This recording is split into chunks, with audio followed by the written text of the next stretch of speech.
अस्सलाम वालेकुम टू आल संगात, क्या हाल है जनाब? ठीक ठाक हो? उम्मीद करें सारे भैन बिरा ठीक ठाक हो। अल्लाह पाक सारे बिरामद माल जान इज़्ज़त आबरू हर शद हिफाजत फरमाए। अल्लाह पाक सारे मुसलमानों दी बच्चियां दी नसीब अच्छे फरमाए। अच्छा जनाब माशाल्लाह ओ सामने देख गए ना, अल्हम्दुलिल्लाह अपनी सस्सी ने कर दिते डिलीवर ते बच्चा थी है एक डिलीवर। ये देखो अजे तो ये मैं हाथी पूरे कोने धोते। अच्छा आज जनाब साडा टॉपिक यह बन गया डिलीवरी तो बाद केड़ा केड़ा काम करना है, तो मैं इंशाल्लाह अपने दोस्तों के नाल शेयर करें ना। आज ओ सब तो पहले चेक कर गिनो जी आ गई है गंदम। चल भाई गिनो आज पहुँच वाज। सब तो पहले असा जनाब डिलीवरी तो फौरन बाद जनाब सब तो पहले जानवर को देवनी है गंदम, ठीक है। दूजे नंबर दोते जनाब दूसरा प्रोटोकॉल है कि जानवर को तुसा पिलावना है नीम गर्म करना है पानी, उस पावना है नमक, तो नमक वाला तुसा पानी पिलावना है जानवर को। उस दे पानी दे नाल दो फायदे होते हैं, एक तो जो डिलीवरी टाइम जो पानी ज़ाया थींदा है, ये देखो मवाद वगैरह ज़ाया थींदा है, एक तो जानवर का वो पूरा थींदा है पानी। और दूसरे नंबर दे जिन्होंने जेर आते हैं पंजाबी दी अस गेर आते हैं, तो वह जोड़ा तो जानवर सट्टन दे काफ़ी सारी वो पानी मदद करेंदा है और जल्दी जानवर गेर सट देंदा है। ये हम वो वहनियाँ पईयां दी आदियां भाई सानू ही दो। उस तो बाद जनाब जो प्रोटोकॉल है तो असा निप्पल गिदी मंगवा, क्योंकि सुल्तान पहली निप्पल दे खप्पे कट सट्टियां वधे तो देख गिनो ये निप्पल आ गई है, क्योंकि छोटा बच्चा फौरन दुध नहीं पी सकता माँ का, तो कपड़े लिबड़न नाल कपड़े खराब करने नाल उस तो बेहतर है कि मिल्क कढ़ो, मिल्क फीटर दे कढ़ के तो उस बच्चे को सब तो पहले टाइमों टाइम यानी कि मिल्क पिला छोड़ो। काफ़ी सारे सारे दोस्त होने कि वो जी गेर दी इंतजार करेंदे रहंदे तो बच्चे को मिल्क नहीं पिलाते। हाँ जी गेर सटेसी जानवर तो वत बच्चे को मिल्क पिसा पहली दफ़ा जनाब डिलीवर किया तो ये असा बाहरों परचेज़ की है। भेड़ माशाल्लाह बहुत अच्छी आई, मूँह के फ्रैश दो दांदे। चल बस ठीक बस बहु तकरीबन पाइया खा गए 10 तो डोज तकरीबन तुसा पाइया ही खिलावनी है, ठीक हो गया। अच्छा पाइए तू ज़्यादा तुसा डोज नहीं खिलावनी। ये हम सारियां पता लग गया तो हम सारियां पिछे उसके नसन भजना शुरू कर गए। प्रैक्टिकल है जोड़ा तुसा करना ये देख गए ना, इसका ये सुराख है बहुत बड़ा। ये असा जनाब इस निप्पल में रखसा ये निप्पल कट गए, ये सुल्तान पींदा क्योंकि सुल्तान हम थी गया वड्डा, तो सुल्तान मिल्क पीवन वास्ते चंगा निप्पल का खप्पा खुला हो तो बस इं फीटर दोते 2 मिनट लैंदा। तो ये असल प्रैक्टिकल है। ये कड्डो भाई बिचू असा जनाब छोटे बच्चे मिल्क पिलावना तो असा जनाब निप्पल नवी इस्तेमाल करसा। एक तो इसका सुराख हो सी बहुत निक्का, तो बच्चे दुथणू वगैरह जोड़े उथणू भी आदन तो दुथणू भी आदन तो वो नहीं आता। भेड़ का बच्चा पहली दफ़ा तो मिल्क पिलावना पोसी, उस तो बाद तो मिल्क ना पिलावना पोसी। भेड़ का बच्चा तकरीबन फिक्स डिलीवरी तो 2-2.5-3 घंटा बाद बच्चा खुद ब खुद मिल्क पीवन का थी वैंदा है।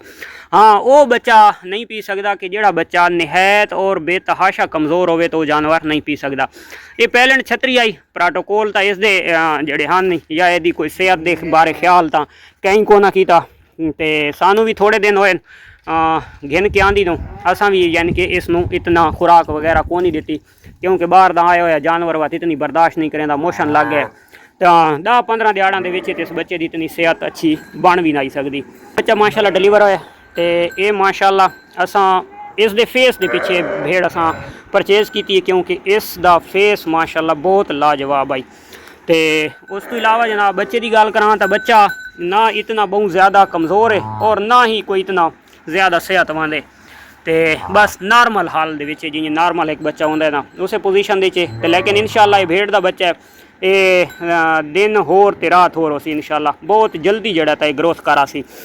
अगर ये कन्ना की गल करा तो ये कन्न अलहमदुलिल्लाह शुरू तो चाड़े ये कन्ना दोते सानू कोई मेहनत वगैरह ना करनी पोसी। ये देख गए शुरू तो माशाल्लाह चाड़े कान तो एक अख दोते तो होंठ दोते निशान रखे बकाया वाइट है। तो चलो जी जो भी है सोना है अलहमदुलिल्लाह अल्लाह दी ज़ात इसकी ज़िंदगी करे चाहे तो कुछ दिन बाद ये सारे जोड़े धोवने हुसन माल है ये धो वैसी।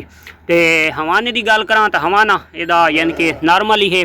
मिल्क का हूँ बाद पता लग सी देखने केजियाँ मिल्क कढ़ेंदी है तो असा पहली दफ़ा यदि धार भी पहली दफ़ा मारनी है माशाल्लाह उन्हें हवाने का गुजारा ठीक है। अग्गा हूँ बच्चे की ग्रोथ से पता लग सी, क्योंकि बाज़े जानवरों का पमैश मुताबिक मिल्क ज़्यादा होता है तो बाज़े पमैश मुताबिक तो कम होता है मिल्क, लेकिन बच्चे की ग्रोथ उस मिल्क के उत्ते बहुत ज़्यादा बहुत अच्छी थी है। तो इस करके उसनों असा अपनी जबान के आदे हाँ भाई लागड़ू दुध है। तो लागड़ू दुध देख सा या यदा खाली पमैश वाला हो सी जो भी हो सी तो बाद दियाँ गल्लां, लेकिन ये जानवर की पूरी फेज़ाबिलिटी साढ़े को नहीं है, क्योंकि असा ये जानवर बाहरों परचेज़ किया ਇਹਦੇ ਮਾਂ ਦਾ बाप ਦਾ ਕੋਈ ਸ਼ੈ ਦਾ नहीं पता ਹੁੰਦਾ ਜਿਹੜੇ यानी कि सादा ਜਿਹੜਾ अपना शौक है असां अच्छा जानवर और खूबसूरत जानवर ਦਾ शौक करने हैं तो उस मुताबिक असां ये जानवर परचेज़ किया है कि यानी कि हाजिर मुताबिक बिल्कुल ठीक है।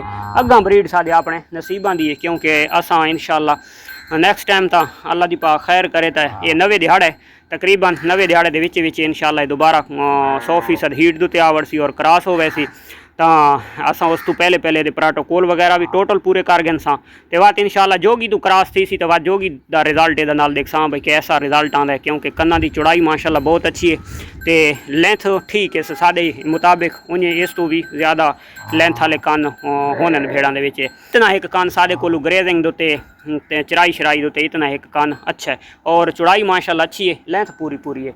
तो अग्गा रिजल्ट इंशाअल्लाह इहदा नेक्स्ट टाइम दिखां तो वो असां देखना है जोगी दे नाल।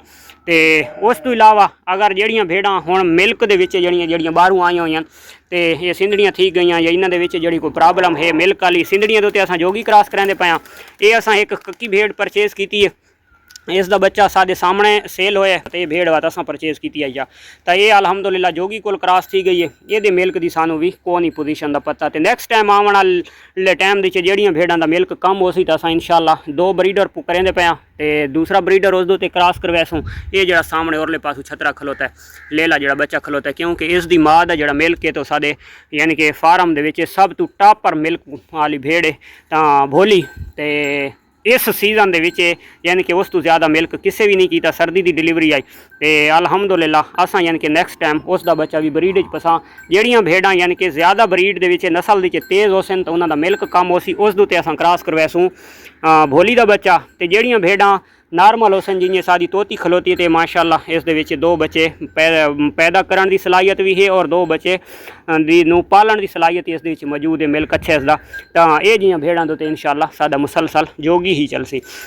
असां जनाब हम चो गिना इसका मिल्क इसका हवाना धो गिना हवाना गर्म पानी के नाल पहली दफ़ा धोना जानवर का ताकि जी गिल्टी शिल्टी हो सी तो वह खुर वैंदी है। उस तो बाद जनाब क्या करना है नीम गर्म पानी पिलावना है तो वो पानी की कमी थी गेर जल्दी जानवर सट के आता है तो माँ गेर सट्टन का इंतजार नहीं करना भेड़ सूमनी है तो फौरन बच्चे पिलावना है मिल्क ये है असल टोटल यानी कि डिलीवरी का प्रोटोकॉल। उस तो बाद बच्चा खुद बखुद आप पीवन लग पैंदा है। सब तो पहला मिल्क माशाअल्लाह जी शाबाश शाबाश बा हुण पता लग गया भाई पहला मिल्क पींदा पिए और पहले मिल्क का इसनों खबर लग गई है कि भाई मिल्क कितों आंदा पिए।